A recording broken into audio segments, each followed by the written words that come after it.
Assalamualaikum warahmatullahi wabarakatuh. Pada pertemuan ke-11 ini kita akan melanjutkan materi tentang estimasi. Estimasi di sini adalah kelanjutan dari estimasi pada pertemuan yang lalu. Pertemuan yang lalu kita membahas tentang estimasi titik dan ini kita akan melanjutkan dengan estimasi interval. Sekilas saya bahas kembali ya tentang statistik inferensi ya, atau statistik induktif. Jadi pada statistik inferensi ini adalah suatu fase dalam statistika, gitu ya, di mana data itu dikumpulkan, kemudian diolah, disajikan, dan diambil suatu kesimpulannya, seperti itu. Teori inferensi statistik bisa dikatakan sebagai metode untuk melakukan inferensi atau generalisasi tentang suatu populasi. Maksudnya adalah di sini kita mengambil suatu kesimpulan tentang populasi berdasarkan informasi dari sampel. Ada dua macam inferensi statistik, yaitu estimasi atau pendugaan dan ada uji hipotesis. Nah, estimasi atau pendugaan itu sendiri ada dua ya, ada estimasi titik dan ada estimasi interval. Nah, di sini apa yang kita estimasi? Yang diestimasi adalah parameter atau karakteristik populasi. Parameter itu ada mu, ada sigma kuadrat, ada sigma, ada p ya. Yang digunakan untuk mengestimasi atau estimatornya yaitu namanya statistik ya, yaitu karakteristik sampel. Apa saja statistik itu? Ada X bar, ada S kuadrat, ada S dan ada P. Seperti itu ya. Dalam estimasi titik ya, kita akan mengestimasi suatu mu ini ya, suatu rata-rata populasi dengan X bar. Seperti itu. Misalnya di sini saya ingin mengetahui rata-rata nilai statistika dari semester 5 ya, semester 5. Kemudian saya hanya mengobservasi atau menghitung X bar, yaitu rata-rata nilai statistik dari kelas D misalnya, seperti itu. Nah, kemudian X bar ini misalnya di sini saya beri contoh hasilnya adalah 85 seperti itu ya, hasilnya 85. Nah, 85 ini saya jadikan informasi 85 ini saya buat kesimpulan bahwa rata-rata populasi nilai statistik semester 5 juga 85. Seperti itu. Jadi saya mengestimasi nilai mu berdasarkan X bar. Tetapi hal ini kadang tidak meyakinkan ya, kurang yakin. Kenapa? Karena kan ketika saya betul-betul menghitung rata-rata nilai statistika semester 5, belum tentu hasilnya 85. Ya, namanya juga estimasi. Nah, ketidakpercayaan ini atau kurang yakinan ini bisa bisa diganti atau kemudian di alternatifnya adalah menggunakan estimasi interval seperti itu. Nah, estimasi interval ini bentuknya tidak suatu angka, tapi melainkan sebuah estimasi interval seperti itu. Sehingga nanti dalam estimasi interval itu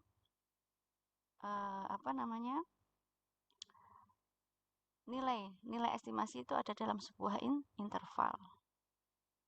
Ya. Begitu juga ketika kita mengestimasi variansi kuadrat ya. Kalau untuk estimasi titik ketika variansi kuadrat apa ini? Sigma kuadrat ya, atau variansi ya. Ketika kita dapat S kuadratnya, maka kita simpulkan bahwa sigma kuadratnya juga sama dengan S kuadratnya ya. Jadi secara umum dalam estimasi interval ini kita akan menaksir harga parameter ya. Harga parameter tadi apa contohnya? Mu, sigma kuadrat, sigma, di antara batas-batas dua harga ya. Dua harga itu adalah A dan B. Di sini estimasi interval untuk parameter tertentu yang kita estimasi akan berbentuk seperti ini ya. Ini adalah parameternya. Kemudian yang kita bisa sesuaikan dengan apa yang kita estimasi. Kalau kita estimasi rata-rata populasi maka mu. Kalau yang kita estimasi variasi maka sigma kuadrat. Kalau kita estimasi adalah proporsi maka P. Mencari interval taksiran yang sempit. Nah, di sini nanti kita akan mencari sebuah estimasi yang sempit atau yang pendek ya, seperti itu. Nah, kalau kita diberikan suatu estimasi, misalkan kita akan mengestimasi suatu nilai tinggi badan ya, tinggi badan seorang siswa, seperti itu. Nah, ketika kemudian estimasi yang kita buat itu adalah katakanlah tinggi badan siswa itu adalah antara 110 sampai 150 misalnya ya. Kemudian yang satu lagi ada suatu interval dengan intervalnya yang lebih pendek, misalnya 120 sampai 130 seperti itu ya. Nah, tentu estimasi yang interval yang lebih luas itu peluangnya akan lebih besar ya. Intervalnya akan lebih besar karena kan rentangnya lebar ya dibandingkan kemudian interval yang lebih sempit. Artinya di situ lebih sempit itu sedikit ya memuat nilainya, lebih sedikit memuat nilai. Tetapi pada pada prakteknya nanti kita akan mencari interval yang yang sempit gitu, yang kecil gitu ya. Nah, di sini nanti kita melibatkan yang namanya derajat kepercayaan ya, dengan derajat kepercayaan yang memuaskan. Jadi tingkat kepercayaan itu nanti dinyatakan dengan derajat kebebasan. Nah, di sini dalam suatu interval taksiran ya, dalam suatu estimasi interval itu nanti kita akan menemukan yang namanya derajat kebebasan ya, dinamakan koefisien kepercayaan ya. Jadi derajat kebebasan ini nanti yang digunakan untuk menaksir, yang digunakan untuk mengestimasi itu namanya koefisien kepercayaan. Dinotasikan dengan 1 min alfa. Jadi 1 min alfa ini adalah koefisien kepercayaan namanya ya. Koefisien kepercayaan yang menyatakan suatu derajat kepercayaan. Nah, koefisien kepercayaan ini ya, yang 1 min alfa ini nilainya bisa 0,90, 0,95, 0,99 atau bisa juga dinyatakan dalam bentuk persentase ya, 90%, 95%, dan 99% seperti itu. Nah, kalau kita berbicara tentang koefisien kepercayaan, di mana koefisien kepercayaan adalah 1 min alfa, kita perlu tahu ya alfa itu apa ya. Nanti dalam uji hipotesis akan dibahas lebih jauh. Jadi alfa itu bisa kita katakan sebagai tingkat kesalahan ya, tingkat kesalahannya ya. Jadi antara tingkat kesalahan dengan koefisien kepercayaan itu saling melengkapi ya, saling melengkapi. Ketika kemudian koefisien kepercayaan adalah 0,90, maka tingkat kesalahannya alfanya bisa kita katakan 0,10 atau 10%. Ya, kalau koefisien kepercayaan 95%, maka kita bisa mengatakan tingkat kesalahannya adalah 5%. Begitu juga kalau di sini koefisien kepercayaannya 99%, maka kita bisa mengatakan bahwa tingkat kesalahannya adalah 1%. Ya. Jadi semacam itu.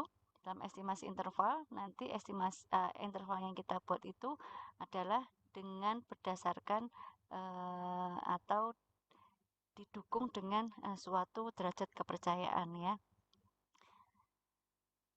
Nah, di sini untuk menentukan interval taksiran atau interval kepercayaan suatu parameter theta dengan koefisien kepercayaannya adalah 1 min alfa adalah maka suatu sampel diambil ya. Suatu sampel diambil, kemudian sampel tadi dihitung nilai statistiknya ya, misalnya apa X barnya atau X kuadratnya atau S-nya atau P-nya. Nah, kemudian perumusan dalam bentuk peluang untuk parameter theta antara A dan B adalah ini. Jadi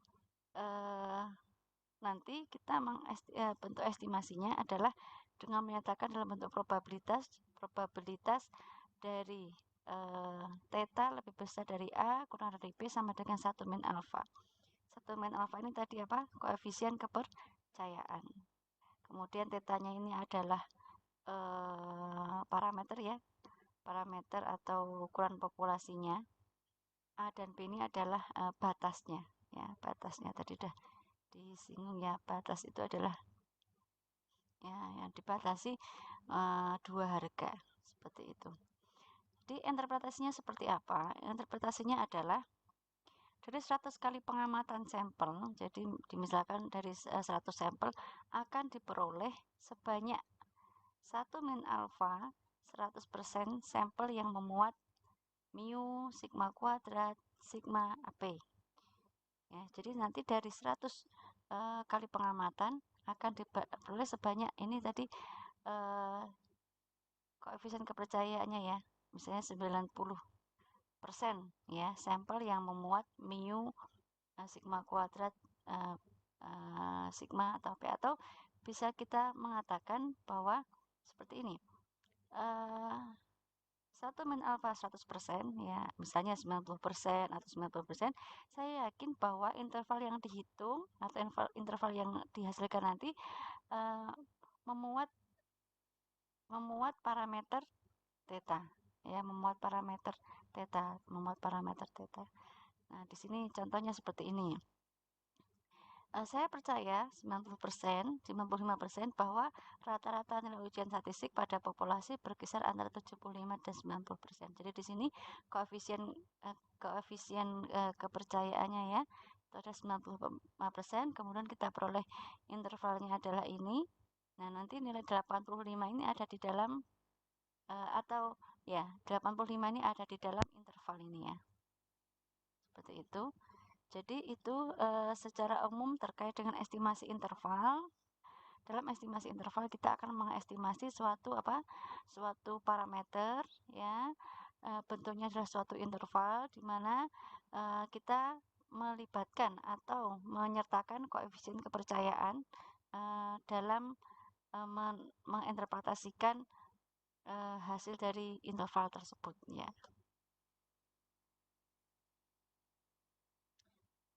Nah, di sini dalam estimasi interval secara umum ada 5, ya, ada 5 pembahasan. Yang pertama, interval populasi, estimasi interval untuk rata-rata populasi, simbolnya mu. Estimasi interval untuk proporsi populasi, ini adalah P besar. Estimasi interval untuk selisih 2 min populasi, mu1 kurangi mu2.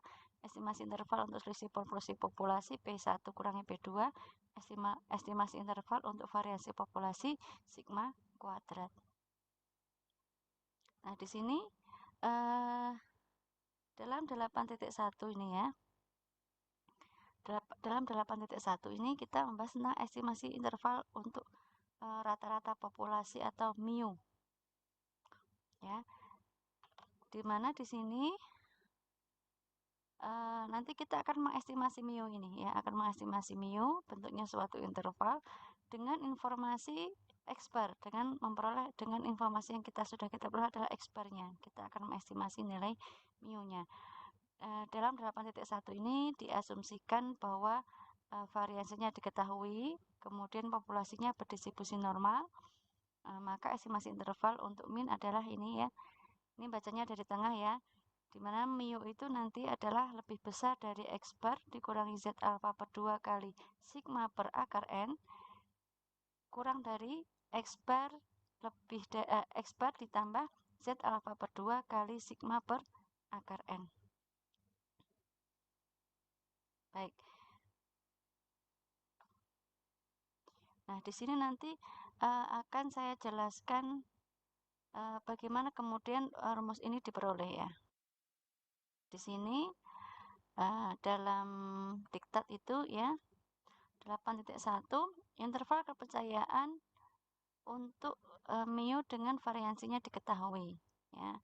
Misalkan X1, X2, Xn merupakan sampel random dari populasi normal, ya, dimana XI-nya ini distribusi normal, min-nya adalah mu, variansinya sigma kuadrat, atau dia tidak normal tetapi N besar, ya.